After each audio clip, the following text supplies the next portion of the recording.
day to you all. Welcome to another Inspired by Sound video.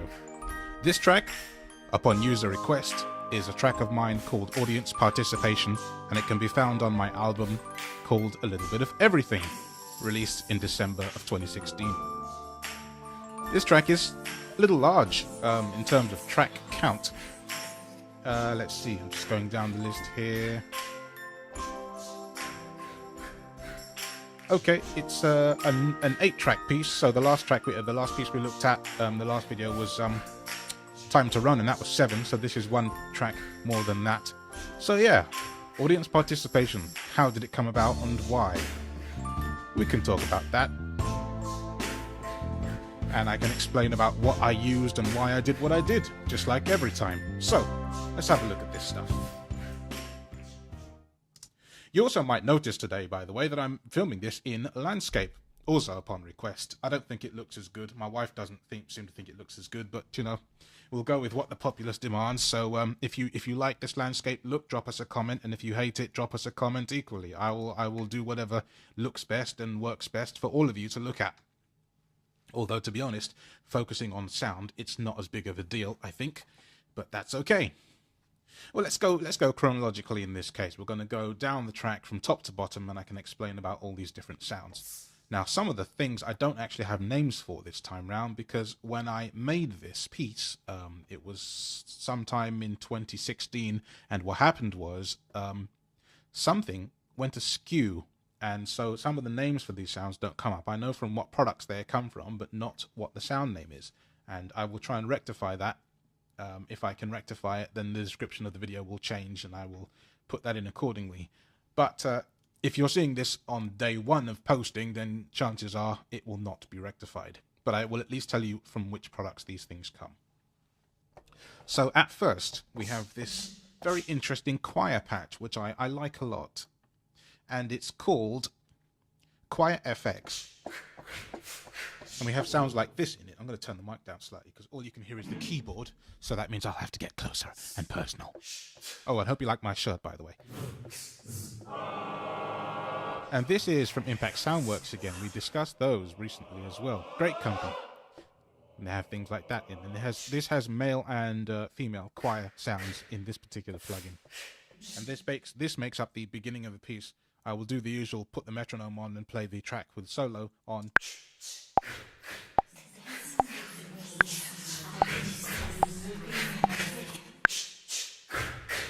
And then it just sits there and does that for a while. See, it makes up what the piece is doing. So it's quite interesting. And then we have another one underneath that. Oh, by the way, that was from Orchestral Colors again, Rhapsody Orchestral Colors. The second choir patch contains things like that, which is from the Slavic Women's Choir, again, Impact Soundworks. I think this was my I think I'd maybe bought the libraries this day or a couple of days before, so I was trying to work out how can I put them into a piece and use them, so they were new to me at the time. They're very cool libraries, by the way. Impact Soundworks makes great stuff. And this is the stomp and clap section, which is very necessary. And you should hear that come in a second.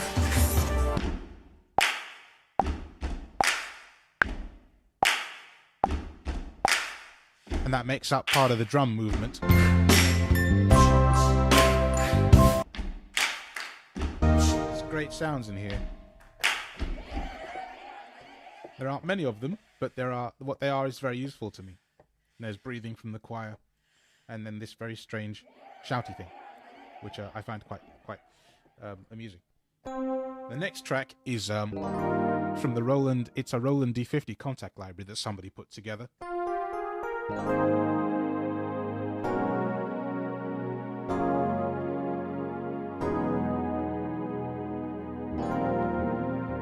And this is called Heaven Piano, and it's quite nice.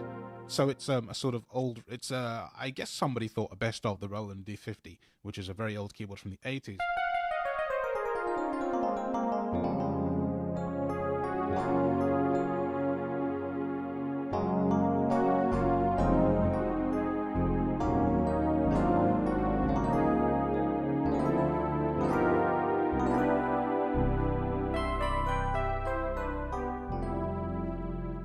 This sound comes in at bar 3, and it comes in quite near the beginning.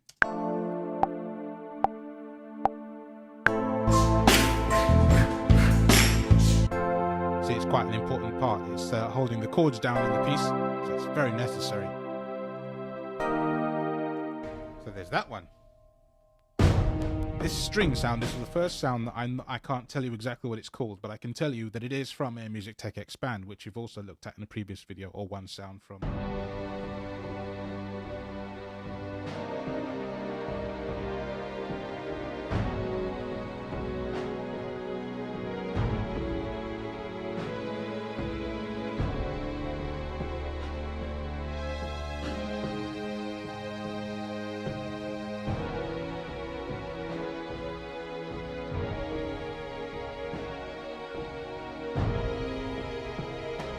It's quite a big and meaningful sound that I like it. It's an arpeggio, so I don't have to do anything. It does that by itself. It's quite slow. And when I solo this, it comes in at bar 2.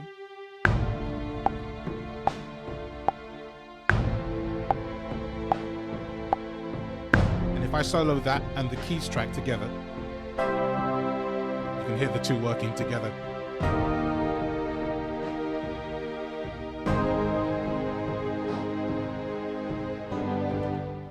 So that's what those two do together, which is work quite well. And then another sound from Expand 2, which is a bass.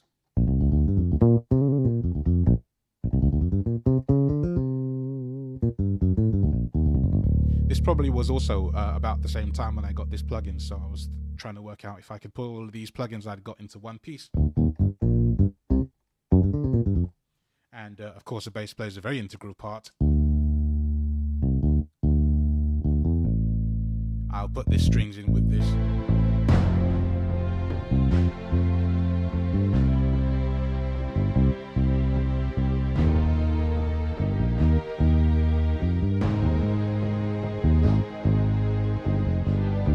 Yep, very integral part, but I have bass.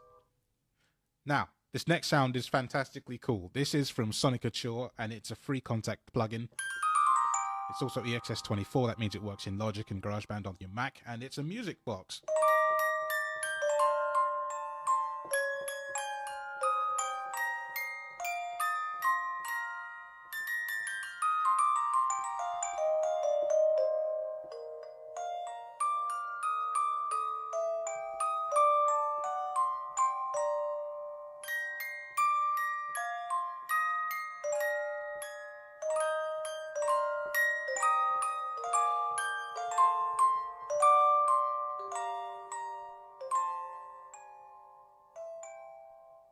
I love it. It's so cool. And I didn't have to change anything about it. Most of these sounds actually are unchanged, and they are the sounds that you get in their default states. The drums I had to change a little bit, but I'll talk about that in a minute. So the music box also comes in very early, bar 2.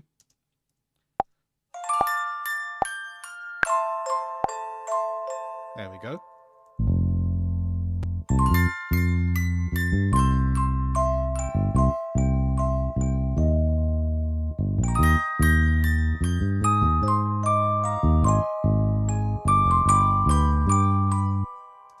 And if I put that strings in with it as well, then you have a really nice, just sort of piece by itself.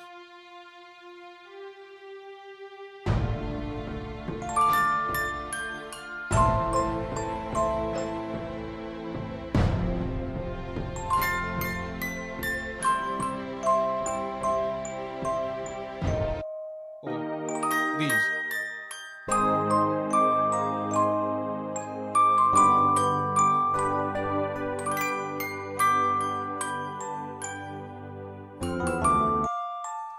So it's all kinds of fun, really. You can have a lot of fun making strange pieces like this. Hold on. I just have to unscrew things. There we go. Right, and then the drums. The drums is fun because, let me get to a point. I'm going to play you the drum track from the beginning. While I do that, I'm going to get to the point where I want to show you what the effect I added or changed was. Solo the drums alone.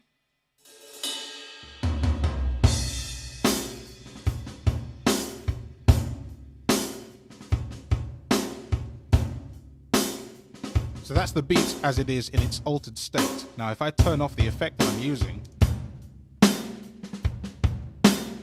it does that. So if you're wearing headphones, you should be able to tell a slight difference there. It gets some definition. Now what I've done actually is I've added an effect that is it's a convolution reverb essentially, and it's from my friend Derek Lane's living room. So thank you, Derek, for your living room impulse here. So what this does is it gives the drums a little space, and the reason I did that is because without that, given the first two choir patches in this piece, which are recorded in a hall, I felt that the drums were too close to your face and it seemed out of context almost. So I moved them into their own space, and that really helped. And it also gave them a little bit of stereo, because this drum kit is actually called Big Mono. And although the toms, let me uncheck the effect again, are a bit spread out, nothing else is. So I'll play you a beat with the effect unchecked, and then I'll play it with the effect active again.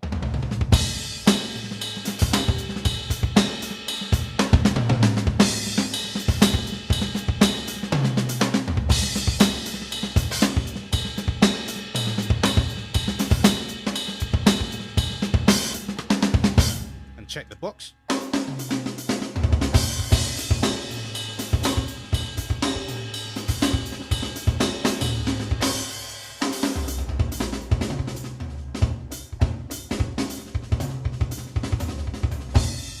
So that's the difference between the two.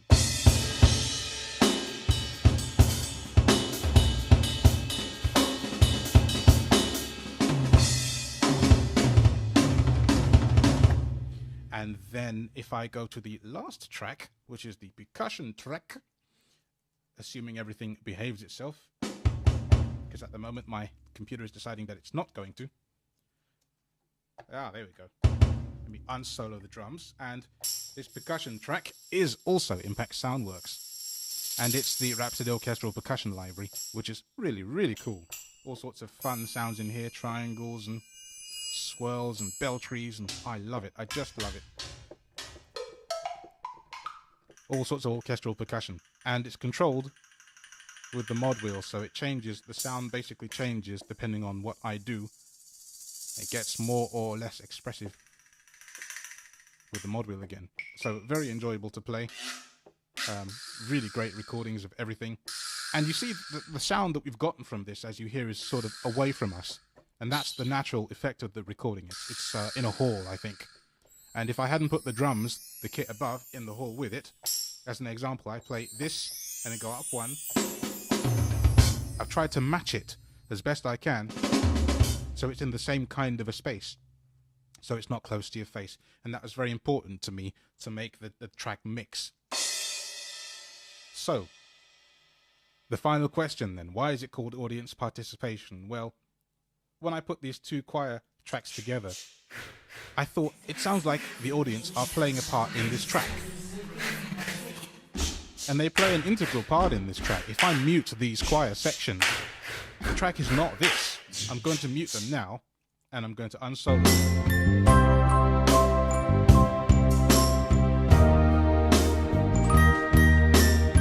It's gone. Let's put them back in.